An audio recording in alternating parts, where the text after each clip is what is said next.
What's up, everybody? My name is Anthony Irvin. You beat yourself? Yeah, Yeah, CB myself. Yeah. Okay. I'm Jim Green. Don't even need a hit of being traffic light. Okay, good. Welcome to One set. What's up, everybody? Your boy Anthony is here for this week's episode. I had some, family things going on earlier in the week. We were going to record a little bit earlier in the week, but Jim is taking his vacation a little bit earlier for the holiday weekend. So I am doing a solo episode for you guys this week. And we got some stuff to talk about, mainly sports, a little bit of WWE. I know we have Money in the Bank this weekend, so I'm going to go through the card a little bit later. So anybody, our WWE fans, if you want to skip all the way to the card, feel free. We'll have some of these time stamped. We're going to talk a little bit about the second Howdy. The second Howdy promo that we got, the videotape. I thought it was amazing work again.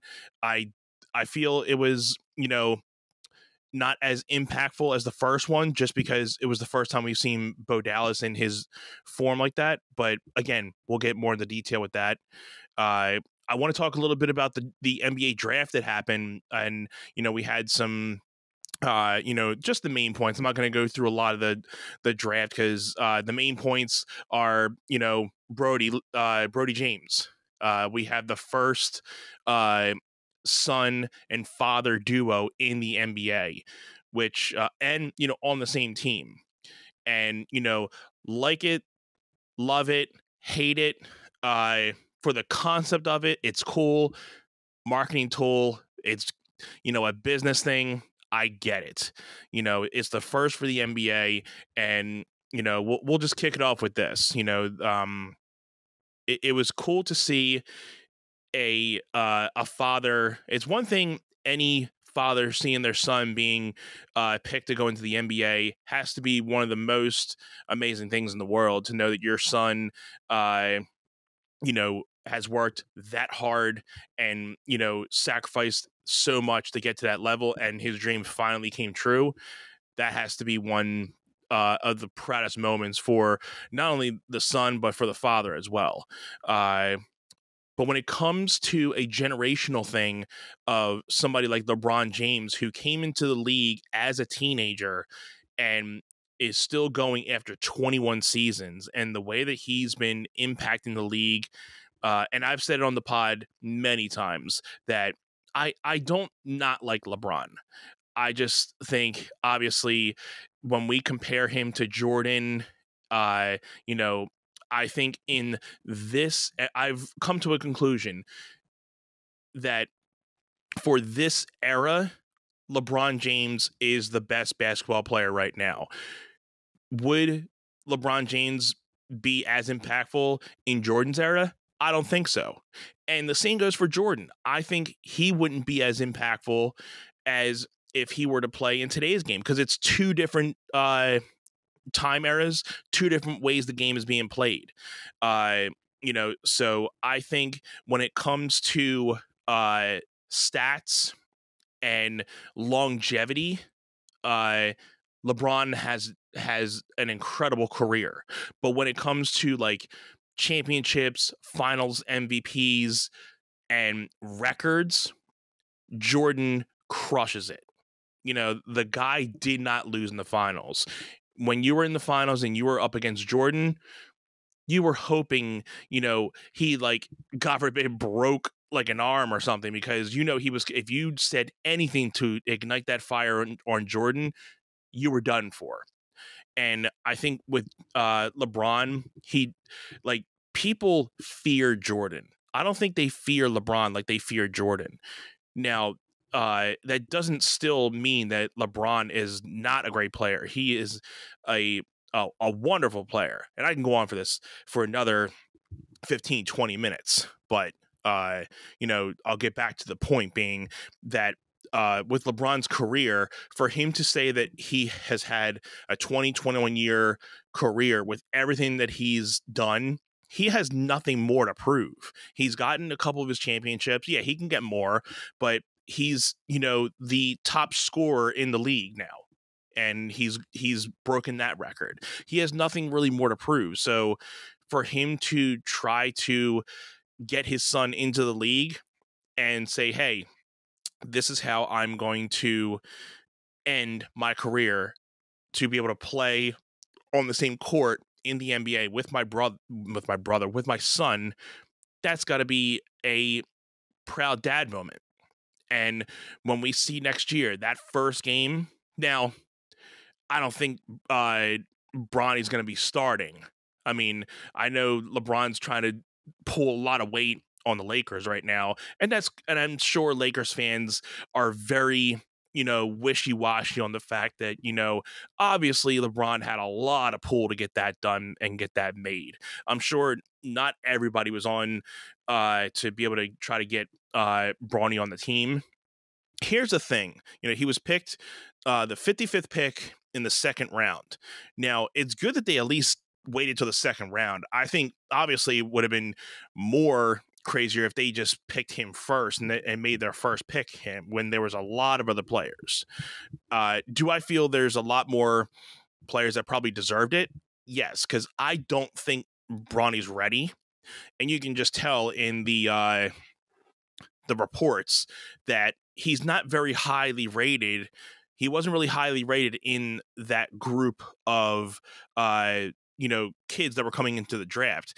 And does anybody feel the same way, that the dudes that were coming out this year looked so much younger than past drafts? Or is it me? Like, am I just getting older and I just think kids are just getting younger as I'm getting older? Like, I felt this was like the youngest draft, or at least the players just looked so much younger, like they were coming out of like high school or something. They didn't look like. Have you ever wanted to start your podcast but didn't know where to start? The One Set Bros are here to talk to you about Zencastr. Zencastr is the ultimate base podcasting solution, and now the all-in-one podcasting platform, making podcasting easy. They've sure made it easy for us to be able to record our podcast and our episodes every week for you guys. Once you've set up your account, you're simply one click away from recording a high-quality podcast with studio-quality sound and up to 4K video with your guests. My personal favorite feature is their multi-layer backups, which ensure our recordings are always in the highest quality, even during unstable web connections. And if you thought you needed multiple tools and services for your podcast, Zencastr's all-in-one podcasting platform allows you to create your podcast all in one place and distribute to Spotify, Apple, and other major destinations. Go to zencastr.com/pricing and use our code OneSetPod, and you'll get 30% off your first month of any Zencastr paid plan. I want you to have the same easy experiences we do with all our podcasting and content needs. It's time to share your story. They didn't look like sophomore, senior, like dudes in college. I don't know. What do you guys think? I mean, do you agree? If I felt like, they were like kids up there. I felt like you would have not even known that they were basketball players. You would have thought it was like literally like a high school or college, D2, D3, team up there. I would have never thought, any of those guys would be looking into going into the draft. But again, I don't really watch too much college ball, so I've never really known and looked into a lot of the drafts of who's coming up. But obviously the biggest thing in this draft was Bronny. And, so it seems like that he has signed a multi-year contract from the last thing that I've checked before hitting record tonight. It seems like he has signed a multi-year contract. And it seems like there's some guaranteed money in there. Again, I haven't really looked too deep into it, so feel free to correct me if there is something that comes out a little bit more detailed in the next couple days as this gets published. But yeah, I mean, hey, good for him. He's in the league, and he only has time to improve. I mean, I don't think he's going to be, an impactful player. I mean, he has a lot of big shoes to fill. I mean, he's going to be looked at, he's going to be living in his dad's shoes for many years until he tries to, make a name for himself. So that's going to be big shoes to fill. And I mean, I personally don't think that if he was not LeBron James' son, obviously, and I'm sure a lot of people feel this way, he would have never been put into that draft. The only reason he's on that team is because he's LeBron James' son, obviously. I mean, but it only just means he has more years to improve, to get used to the league, and just get used to being out there. And especially with a lot of the other rookies, I mean, unless you're like within that top 10, you're already prone to knowing what your career is going to be like. And most of those guys, usually in the second round, don't last too long. I mean, because I don't even think sometimes you're usually guaranteed a contract. So knowing that, I saw the thing that for Bronny having a guaranteed contract and a multi-year contract, again, it's probably his dad looking out for him a little bit more. And once LeBron got his contract, because it looked like he took a pay cut to have the Lakers be able to go out and get an impactful player to help them out. And then he just signed a 2-year deal at $104 million. And, I think that is almost leading to the fact that these might be his last 2 years in the league, if not one. It really depends on how he does this season. He only really needs to do 1 year with his son. I mean, unless that contract has some type of thing in there that, after that first year, he can, has the option out of it or something. But I did see there was not a trade clause. Like, he obviously can't be traded. See, it's it makes sense. I mean, but I think on the fact that, I think we're getting to the last year or two of LeBron James. So this year is definitely going to be, the next season is going to be a lot to take in for seeing Bronny and LeBron on the court together. I don't think Bronny's going to be starting, but I'm sure they will get on the court together at least once a game. I don't know how they're going to do it, but that's what's going to keep people in their seats. And they know that's going to be a moneymaker for the league. So they're going to make sure they get that kid some type of time, no matter how he plays. They're going to make sure that he gets his time a little bit. So, and that's how I almost feel bad is like, he doesn't really, I mean, I'd hate to say he doesn't deserve to be in the league because that's really frail, but he's not ready for the league. But the only reason he's in there is because of his father, and like he's just being made as a marketing tool. So I'm not sure, with his psyche, and I'm sure he has to be going through a bunch of different, things. But hey, at the end of the day, he's probably thinking, hey, I'm in the NBA. So whatever, dad or not, I'm in the NBA, guys. So, I get to, take these next, 10 to 15 years, depending, if not more, and get to play basketball for a living. What's the better dream than that? So, hey, man, to Bronny, welcome to the league. I hope all the best for you for a career. And, I hope this year and these years to come, you learn a lot, and hopefully we can see you in a championship. Like I said, it took Jordan 6 to 8 years. He was in 86 and he didn't win his first championship until, like 90, 91, 92. So it took him about 4 or 5 years to win a championship. Now, not saying it's going to be the same for Bronny, but I think on the same aspect of it's going to take him a couple years to get used to being in that league, because he doesn't really have a lot of size, doesn't have a lot of muscle. So he's going to be understanding that pretty quickly, that he's going to be getting bumped around. And I think that's one of the biggest transitions into that league, where you see a lot of guys that are coming from college, they're very skinny, and then after their first year they bulk up a lot, because you're dealing with grown men at that point. So a lot of those guys that come in like skinny and coming out of the college leagues, they learn pretty quick that it's a lot more physical. The speed is a lot more up-tempoed, and it's a way different game from college. Just same thing as it's from college to high school, different transition. From college to the pros, very big transition. So, congrats to the whole 2024 NBA draft draftees. Good luck to you guys. Look forward to watching some of you guys blossom into hopefully some NBA champions and some future prospects in the league. This is the future of the league, guys. So it's crazy to see that the LeBrons, the Kevin Durant's, the Stephen Curry's, a lot of the guys from the last 10 to 20 years, they're starting to flock out, and we're getting a brand new league, a brand new faces. So we saw it with the playoffs this past year. There wasn't a LeBron, there wasn't a Kevin Durant, there wasn't a Chris Paul or a Stephen Curry. So the Boston Celtics winning their 18th championship, and Tatum winning his first championship, is only meaning that the league is definitely going and flipping into a new direction.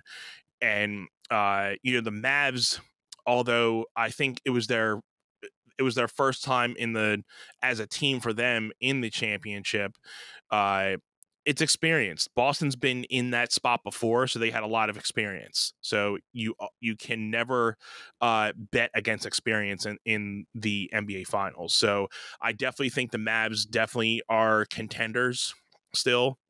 And this brings me to the Sixers. We had recently had some things going down with the Sixers as far as contracts. We had Tyrese Maxey. He just got a 5-year extension for $204 million. Perfect. That's what we need. Maxey definitely needs to be a Sixer for as long as we can give him, because he's only going up from here. And it proved a lot how he played in the playoffs, and I just hope he continues to improve like that, because that's the type of player we need. And we got Andre Drummond.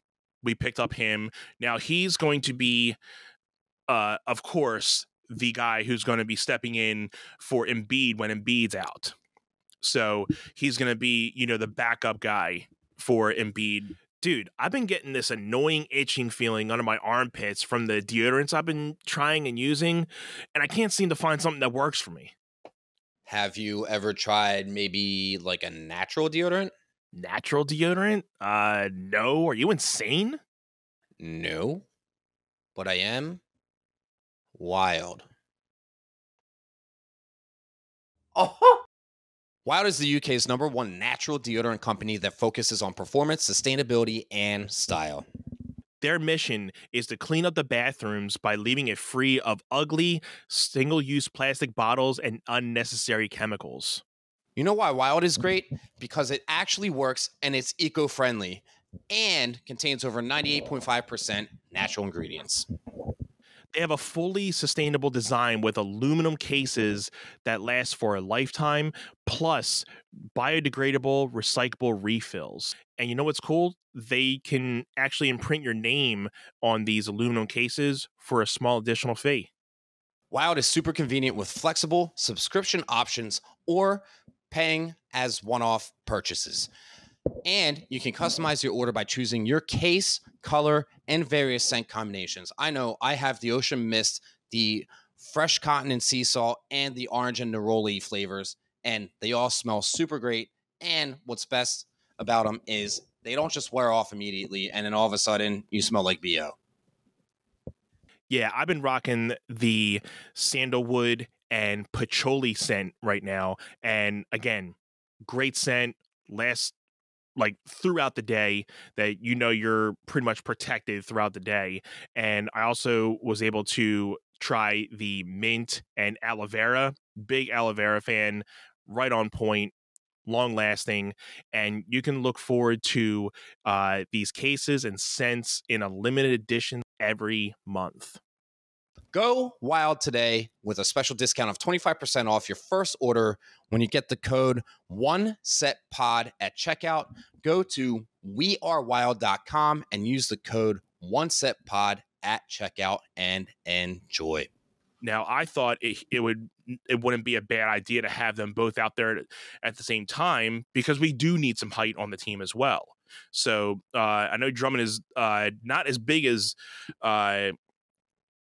Embiid, but I think he's up there. He is up there. I'd have to pull up the stat real quick, but don't want to have too much dead air looking that up.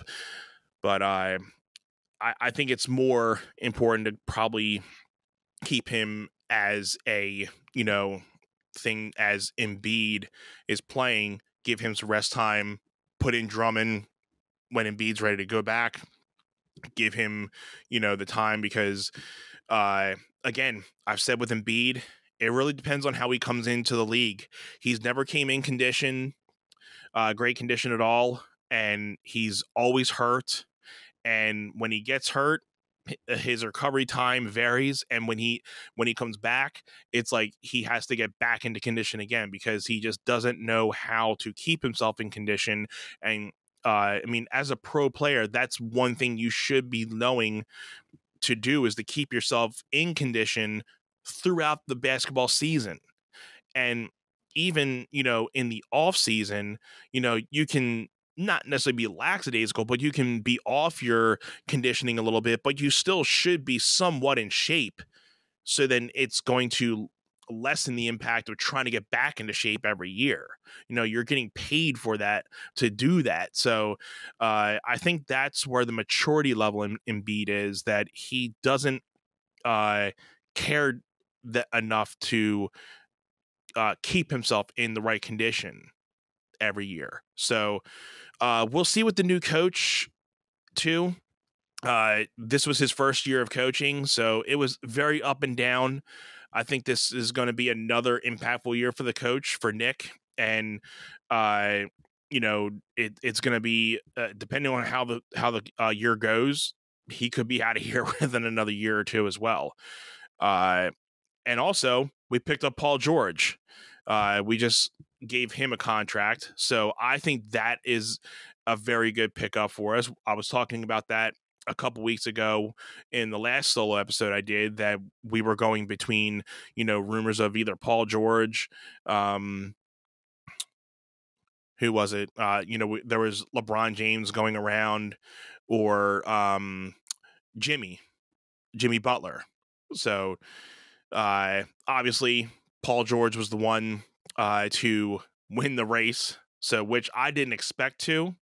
And I wasn't really even thinking about Paul George, because I feel he's out of his prime, but he's still impactful. And that's all we need. We just need him to put up points. We need him to, put on points when we need him. And hopefully in the playoffs is where we definitely need him to be, stepping up to that next level.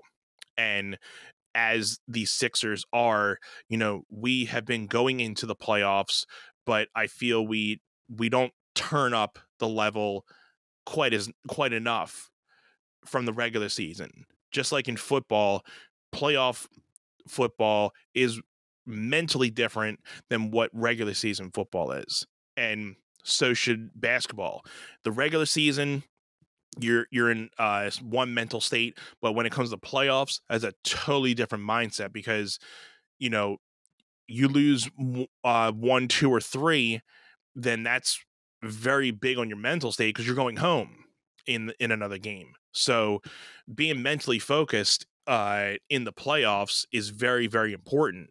And like I said before, experience plays a big part of it too. So a lot of people are saying that the Sixers again are big qualifiers for hopefully getting into a conference final. And I think, again, it really just depends. I think we've always been right there, but we just need the 1 or 2 people to really get us there. And, maybe picking up George and Drummond is the maybe not just the two we need, but it's helping us get to the goal that we want. So we'll see how, the next couple months go, because I'm sure, some other things are going to be reported, and I'm looking forward to it. But, welcome Paul George and Andre Drummond to the Sixers. Welcome to Philly. And hopefully we can make some impactful, things with this team and really get us back on track, because Embiid's time is limited too. He's been a Sixer for now, I think, for 10 plus years. So he's getting down to the point where how many years left do we have of him? So, maybe after the next 1-2 years, if we're still, out of the playoffs, or we're still in the playoffs where we lose in the playoffs, there's going to be a point where we're just going to have to let go of Embiid and start all over again, if that happens to be the case. So, it really just depends on, what the organization is going to do, how the players fit and mold, and, how everybody's going to be playing together. So I'm looking forward to it. And, I'm hoping for the best, but, in a way expecting the worst with the Sixers, because it's been like this for the last couple of years, where we get hyped for the season, we do good, Embiid gets hurt, we lose some games, he comes back, we just scrape by to get into the playoffs, we win a couple games, and we may win a series, but then when it gets to the big games we really need it, we're not there, and we just get gassed out, and our season's done. And that's what it's been like for the last couple of years. So I don't know. I know a lot of people in Philly are really, holding on to the Sixers by a thread. So we're hoping some of these changes are for the good. And, transitioning out of that, what else do you guys feel, if you guys are from Philly, what do you guys feel on the future of the Sixers with Paul George and Drummond? How do you feel about the Maxey contract? What are your thoughts on Embiid? And let me know what you guys think about the Bronny, contract with him being in LA. Do you think him and LeBron are going to be, running up LA? I do not see Bronny making an impact in the league next year. I don't see him getting a lot of time, but enough time to at least give people what they want to see him. I do not see him starting. I don't even see him being a sixth man. They're not going to make him be a second stringer, because obviously they're going to at least give him some time to be in that game, because people are, especially for the Lakers, they're going to be there to see Bronny and LeBron on the court. So you best believe that they're going to be putting him out there for at least a couple minutes every game. So let me know what you guys think. Transitioning into the WWE portion, this past week on Raw, we had another videotape, VHS tape. Haven't said that in many years, kids, if you know what VHS tapes are. So we got another VHS tape from Abby the Witch, or Sister Abigail, Nikki Cross, whatever you want to call her at this point.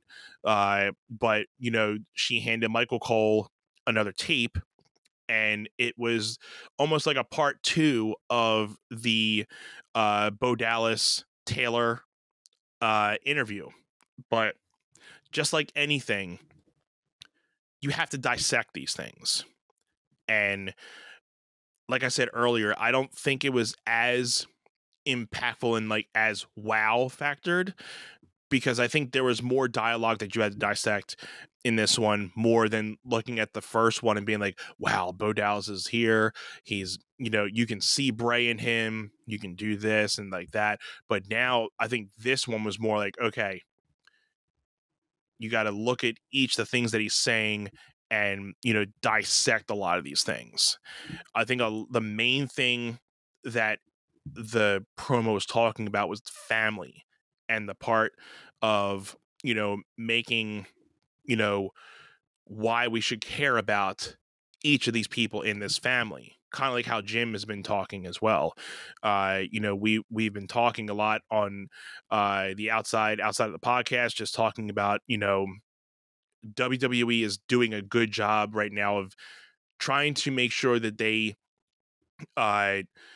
give us some type of reasoning to care about these people.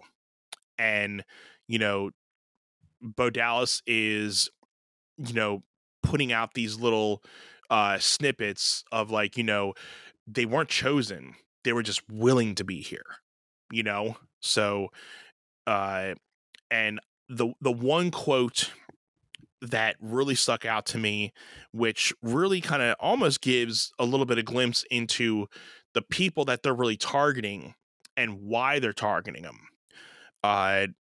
Bo Dallas was saying near the end of the promo, said, even now there's false prophets berating and belittling their family for their own gain. And they must pay for their sins.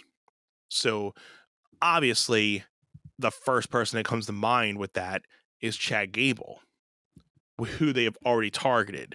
And, that falls right into his type of, character right now, that he's using his family for his own personal gain. He's been treating them like crap and, hasn't really, thought of the way he's been treating them, but only using it for his personal gain.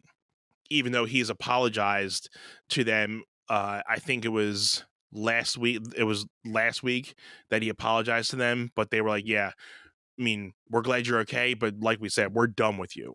So he has officially, I think, moved away from Otis and the other two. And I think he's starting to form an alliance with the Creed brothers. So we'll be seeing some type of, formation with that, hopefully within the next week or two, and see how, the Wyatt Sick6 takes that, because they obviously, on Raw this past week, they didn't attack him, but they were doing the scare tactics on him. Then that's when you got Nikki Cross giving Michael Cole the tape on the side, which I thought it was a repeat from the first night they did that. I really didn't think they were going to do another VHS tape. I thought maybe they'll do something different. But again, I wasn't too mad about it, but I was just hoping that it wasn't a repeat video of the same stuff. Regardless, it was still Bo Dallas and Uncle Howdy talking, but it was almost like a continuation. So it's not like you're getting, the same stuff. You're just more getting, opening, and he's like, how much longer do we got to do this? Because so it's a part 2, and he's further explaining, the interview of what Uncle Howdy's trying to get out of him. So yeah, that quote, for the people, they have to pay for their sins. There's more people that come to my mind. The Judgment Day. I think the feud between Finn and Damian Priest, you can tell that they're starting to clash, but they're holding on, and something's going to happen very soon. And maybe I'll get to that in the match card in a little bit. But, and I think the Bloodline is a possibility too, because everything that Solo's doing, you can adapt that to probably how The Rock is going to be coming back into play, that he's using, Roman as a tool, but then he turns his back on Roman, eventually getting us into Roman and Rock territory. But obviously that's really far down the line. But, so their main impact to me of what Wyatt Sick6 is trying to do is really, take the people that are manipulating others and treating others and, washing away their sin to the fact that, like, hey, you think you have this power over people, but when you take back the curtain, you're actually nothing. And I think hence that goes back into why Bo Dallas is always like, I'm nothing, I'm nobody. So I'm looking forward to, again, how they're going to continue with this. I can obviously see that they're probably might be doing a couple more VHS tapes over these next couple weeks. And it's almost like how they were doing with The Fiend and Bray with The Fiend. They're giving you more and more and more every week until something really impactful happens. And then we're going to get, the big showdown, just like when The Fiend made his in-ring physical debut. I mean, the Wyatt Sick6 already made their physical debut, but we're not going to, I don't think we're going to get any action for another couple weeks. You never know. We could get something this weekend at, Money in the Bank. They could have another, massacre happen. And I would be fine with that. They could be doing that on the PLEs or just doing that, just little snippets here and there. But I think it's going to take a little bit for them all to be on Raw live. It's going to take a little bit for them to get there. And because I want to see I would like to hope that they give, through these VHS tapes, each of the characters their moment to shine and give why they're here. And because obviously it seems that each of these characters were forgotten. So, you're talking about Nikki Cross as being forgotten because she was a freaking superhero and doing the whole insanity thing. And, she was always on, the underside of things.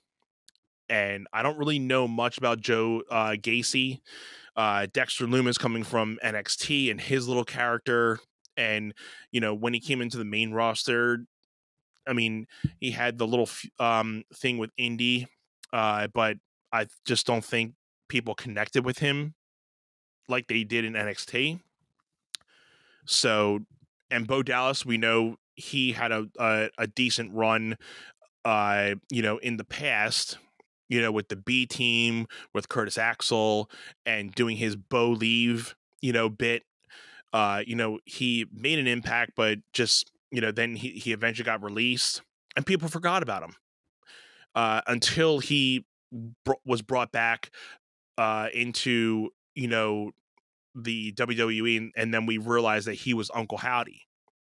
So he was working with Bray, and just like from the first promo, he said it all got taken away from him. So I would like to hope that we get, and, Rowan, we obviously know, Brody Lee and him had the Bludgeon brother thing. Obviously the Wyatt family with Bray, and, there's a lot that can happen with Rowan in his interview, because he can talk about both Bray and Brody, how that impacted his life. So I would like to hope that next week we get one of the other characters being interviewed by Uncle Howdy, and we get something new. Unless there's a part 3 of this, because it looks like at the end of this promo 2, there was a conclusion to it, where he starts repeating that phrase of "I'm nobody, I'm nothing," and that phrase. So I would feel that is a concluding thing to that interview. So I would hope that if we don't get a VHS thing, we get some type of other type of vignette promo. So unless they're looking into making some type of impact at Money in the Bank this weekend, could be something with Chad Gable. They could interfere with the Money in the Bank situation, costing him the briefcase. So you never know.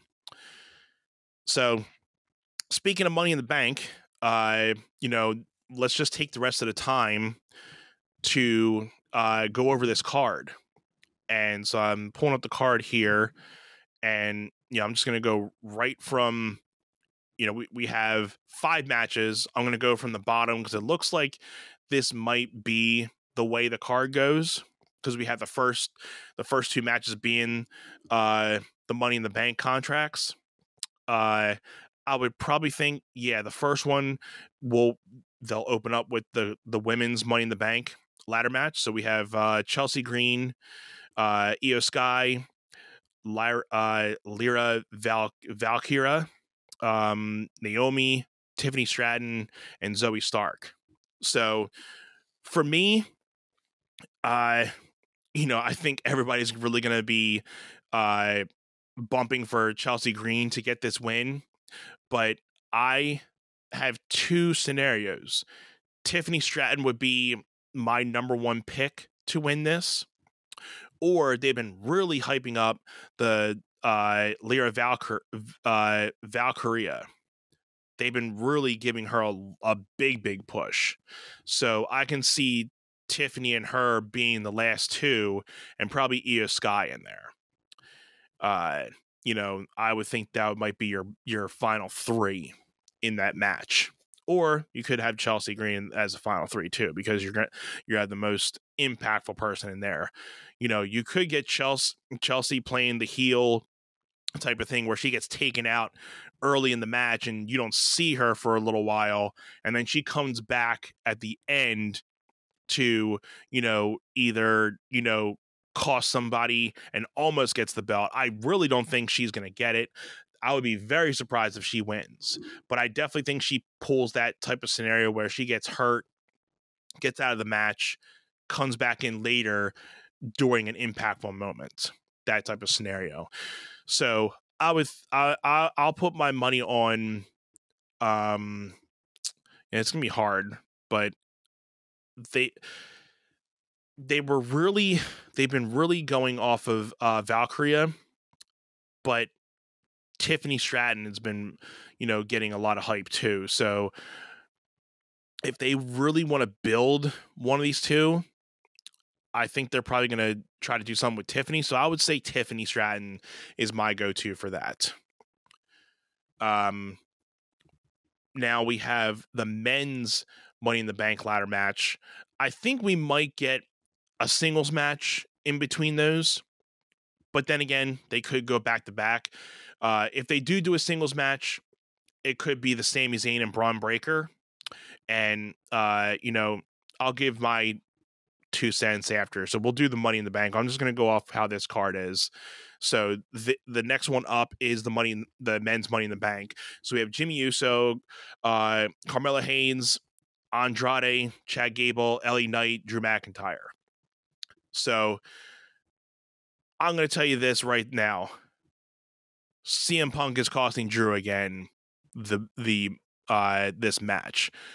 I hate that it's probably going to happen again, but it's going to just set themselves up for SummerSlam. That Drew is going to get screwed over again by CM Punk, and he's not going to get this Money in the Bank contract. So my thing would either be Jey Uso, if not Drew McIntyre. I think Jey Uso should probably win this. My third would be, playing the Chelsea card, would be Chad Gable, how he would be able to get it as a heel and, doing something. But I think we're going to get a Wyatt Sick6, splurge somewhere in here, and it's going to get Chad out of the match. So I think he will be out of that. So I'm going to say if Drew's taken out of this match by CM Punk, I'm going to go with Jey Uso, and because they got to give him something, and because they've been pumping him all year for the last year and a half, and I felt that he's always been that close into doing something.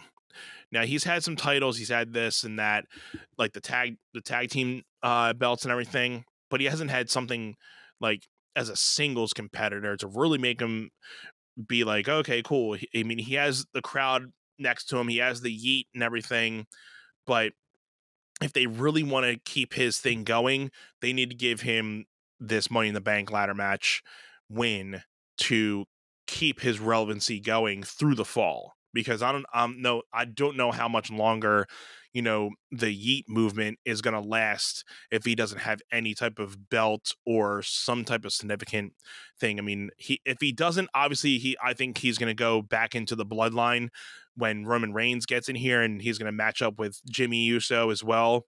So I think that's also the the way that we can do that too. But I'd like to see I'd like to see Jey Uso win this.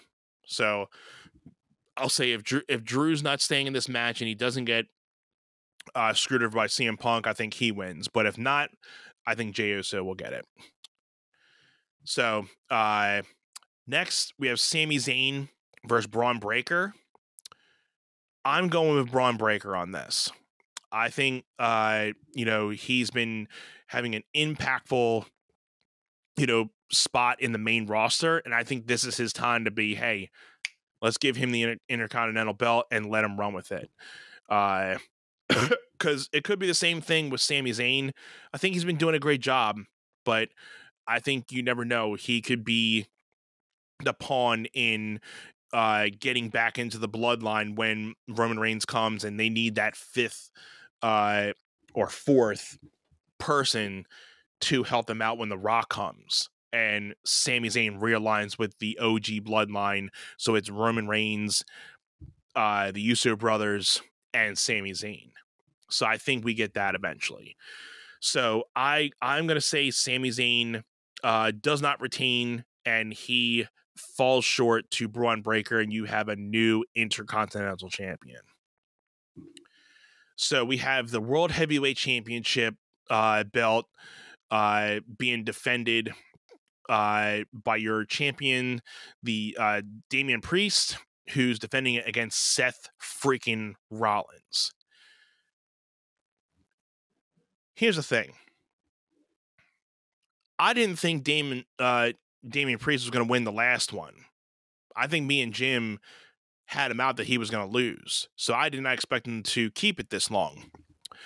So, and I don't think Seth needs a win right now. I don't think he needs to get the belt back right away. So I'm going to say Damian Priest keeps the belt somehow. I don't know how. I don't think it's going to be clean. It could be. It wouldn't hurt Damian Priest, since the last one had to deal with Drew and CM Punk. So in a way, it wasn't a clean match. But so you could get a clean win from Damian, and because there is a stipulation, I think, to this. So yeah, you're going to get Damian Priest winning this, because I think the stipulation, from what I remember what Seth Rollins was saying, if you lose, you leave the Judgment Day. So that's not happening anytime soon, unless this is where the spark starts coming in between Finn Balor and Damian Priest, because Damian Priest wants Finn Balor to have nothing to do with this match. I got this on my own. And you can totally see the feud brewing between these two. Do they pull the trigger this weekend? It's quite possible. But if not, I see Damian Priest winning this. And we could get something after, where Damian and Finn have some type of thing after the match. He lays him out after the match or something. But I don't think we're going to get any type of physical thing. I think that could be Finn and Damian Priest at SummerSlam. I think that'll be something that'll brew up until SummerSlam. So, yeah. So I think in the majority, Damian Priest is going to win this. And because I don't think Seth needs to win the belt right now. I think he will. I think he will. Get it back eventually, but I don't think he needs to win it right now. Last, we have the Bloodline, or the new Bloodline, versus Cody Rhodes, Kevin Owens, and Randy Orton. So this is pretty hard, because Cody obviously is your champion right now. Kevin Owens and Randy, they've been, a decent team for the last couple months. And a lot of people have been saying that, we're going to be getting Randy Orton and Cody Rhodes at SummerSlam, or some type of, match between them very, very soon. So there could be some impactful things going on in this match between Rhodes and Randy. I think Solo has a lot to prove as the new tribal chief in this. I don't know who wins. I don't know if we get. I don't see Roman Reigns coming back right now. I think it's too soon. I can see it being closer to SummerSlam, sometime in the fall when we need to, have those times of, relevancy, because we're going to be having Monday Night Football. And, when we get to Netflix, I don't think we're going to have to worry about that, because I think they're going to be changing up the nights when they're on Netflix, so they don't have to necessarily compete with Monday Night Football anymore. So this might be the last year that they have to really worry about that. So they're going to have to necessarily kind of keep something going to keep viewers watching during Monday Night Football, or just having, their necessary, fall, slump in ratings. I don't think they did too bad last year, so they could just copy and paste a lot of the mentalities they did from last year. But yeah, I'm kind of torn on this one. Bloodline, because not that I don't think it's going to hurt anybody for either of them getting a loss, but I think something's going to impact and make it something going into SummerSlam. You have Jacob Fatu, who's just been, debuted into the Bloodline, so I think he's going to have an impactful match. You're going to see a lot of him. I would definitely love to see him and Kevin Owens going at it. That's going to be an awesome little spot for them to be doing some couple things. I can see Randy hitting a decent RKO in this match. I don't see. I really don't know. I'm 50-50 with this. It's kind of hard to really predict it, because you have the new Bloodline who's just really coming into value, so I think they need the win more than anything. So, and with Cody losing, it's not really gonna necessarily hurt him that much, because we know he's holding on to the belt no matter what. So I guess you can probably get the Bloodline winning here, but it could be it's not going to be a clean win. There's going to be some type of this could be, I think there's only 4 members, so we could get the 5th member of the Bloodline debuting, and that's how they win. So from what I think, and no, I think there's going to be a 5th member, so they could debut the 5th member this weekend, and that's how they win. So if that doesn't happen by the Bloodline losing, or the Bloodline winning via some type of dirty win, then we'll get Cody, Kevin, and Randy winning as the faces of this. So the only way I see Bloodline winning is having some type of distraction and getting them the win. So that's how I'll take that. Bloodline wins via some type of distraction, or one, like a new Bloodline member comes out and just totally disrupts the match. They get the win out of spite. So yeah, I think this is going to be a pretty good pay-per-view. I think we have a lot of decent matches and a lot of new faces. And that's the thing, like we've been saying, you're getting a lot of fresh new matches, fresh faces, and a lot of different competitors that haven't been in the ring a lot before. So yeah, I mean, looking back on that men's ladder Money in the Bank ladder match, LA Knight, I think his fuse is being thrown a little bit. I'm still a fan of him, but I don't see him winning it. I really don't. I would think Chad Gable would win it before LA Knight at this point. So I think I'm going to still stick with Jey Uso, and unless Drew gets it without any interference from CM Punk. Because I think if we don't. If here's the thing, I don't think we get Wyatt family and CM Punk in the same match. So it's either going to be CM Punk takes out Drew or Wyatt Sick6 takes out Chad, and that will be the way that one of them get taken out of the match. So I think if Chad gets out of the match, Drew will win. If Drew gets taken out by CM Punk, I think they will give you the hint that maybe Chad might win, but they're going to give it to Jey Uso. Because they had a little interview with Chad and Jay this past Monday. So I think that's how they'll do it. If Drew doesn't get taken out by CM Punk, Chad's going to get taken out by the Wyatt Six, and Drew will most likely come out with the Money in the Bank. But if Drew gets taken out by CM Punk, they're going to swerve you thinking that Chad's going to get the upper hand, but I think Jey Uso will win. So we'll leave it at that. What do you guys think? Leave your comments below and let us know what you think is going to happen at Money in the Bank. And, I hope you guys enjoy it. We are, in,